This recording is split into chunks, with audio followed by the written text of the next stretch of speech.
Hi everyone, my name is Steph, this is the Novelty Corner, and usually this would be my monthly reset video, but because of some filming and some specific videos that are coming out over the next couple of days and weeks, this is more of just a pure TBR video rather than a reset of any kind. It's been that kind of end of June for me. I'm actually filming this on the 2nd of July, so I'm really behind. In June, I did participate in the amazing readathon. I was on Team Romance. I did complete and figure out all of my stats for the month. So I ended up reading a total of 79 books. Not every single one of them was for the readathon. I think 77 or 78 of them were. There actually no, it would be less than that. It's about 76 because there were a couple of picture books that I had to read for review and I was not allowed to count them for the amazing readathon, which a little bit of a bugbear for me, but anyway. That accounted for a total of 16,757 pages and I had 21 rereads during the month of June. That was a good thing. That was a great thing for me. I got halfway through the Kate Daniels series again, so I'm thrilled with that. If you're interested in more stats, next week I'm going to have my half yearly reading stats and update for you, just like I did a quarterly stats earlier in the year. I figured I would keep going and we will have all of the stats for the first 6 months of 2024 so that you can find out a little bit more about my reading and how it's going. So that's coming a little bit later. If you're interested in my priority reads for the month, my priority reads are all my Australian authors. Now, I'm not intending to read every single person that is in my Pile of Possibilities video, which is linked on the screen. I'm not counting them as a formal TBR because that would be ridiculous. There's no way I could read 80% of those. They're options. And given how much I read and how much structure was involved in June's reading, I really want to keep this fairly simple and attainable, and I just want to stick to my usual TBR reading challenges for myself in terms of what I have to read for the month, rather than also trying to include a lot of Australian authored books. But hopefully we can fit a few more of them onto this TBR. So the only other official reading challenge that I'm taking part in aside from the Australian Readathon is the Buzzwordathon, and for that challenge in July I have to read a book that has a word that has something to do with units of measurement in the title. And for this, I'm going to try and read 65 Hours by N.R. Walker, which is a book I was meant to read last month, but I didn't get to it. Hours is a unit of time. Time is a unit of measurement. So I'm going with that. It is also an Australian author and a queer author. So yay, like that makes me happy. So far, I only have one new review title to read for July, and that is The Raven's Eye Runaways by Claire Mabey. This is a New Zealand author, I believe, and it is a fantasy quest story set in a parallel medieval world, I believe, is what I'm getting from the blurb.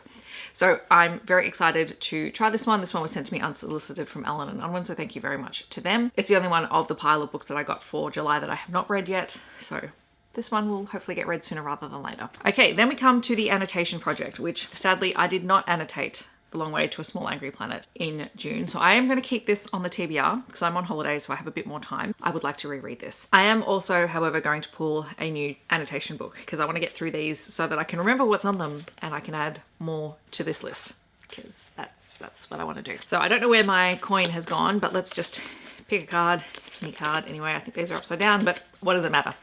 Let's go with this one. I need to clean up this card.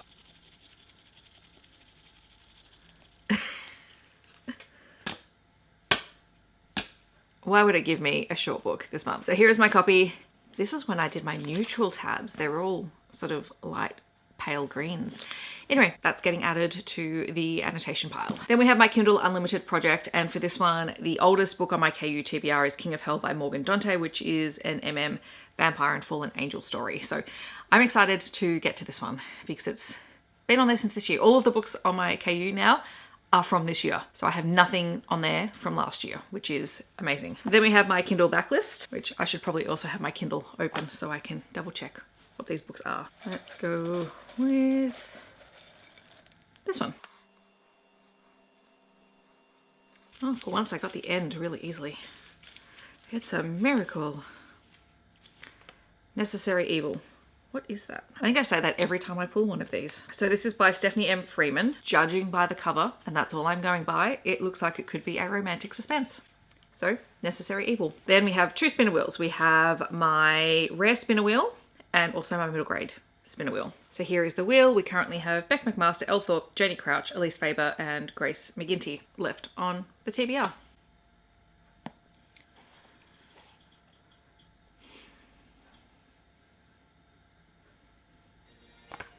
Is that Grace McGinty? Okay, so Grace McGinty was already on my TBR because she's an Australian author, so I had her in the basket for the Australian Readathon. So I have her Cowboy Romance, which is 8 Seconds to Fly. And then I also have the Azar trilogy, which is an Efreet paranormal romance.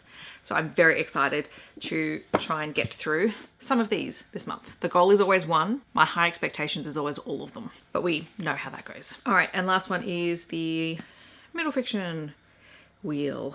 And that's just to make sure that I'm reading everything that I bring in.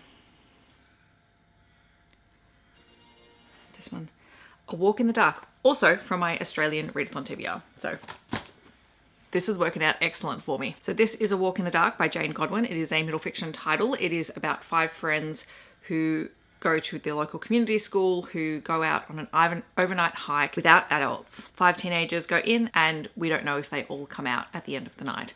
Now, I thought this was middle fiction, maybe it's young adult. I don't know, I guess we will find out when I read it. So yeah, I'm excited for this. Jane Godwin is an excellent, excellent author. Alrighty, so this is my physical stack of things that I have to read for July, plus 2 ebooks. I can manage this, fingers crossed. So for anyone who's wondering about any other content that would normally be in my reset video, the stats video is coming out next week. I've already got the pile of possibilities. We will be doing a journaling live, I think on Heather's channel, maybe the day that this goes out, but I will be recording anything that I do in my digital journal. So if people want to see it, I'll have that up as bonus content at some point this month. And yeah, I think that's about it. I'm really tired after my weekend away.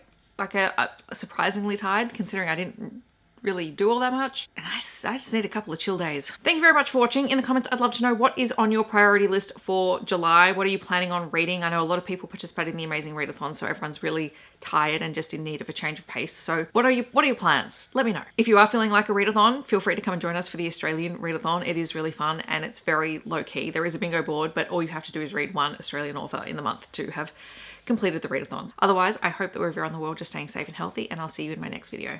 Thanks so much for watching. Bye everyone.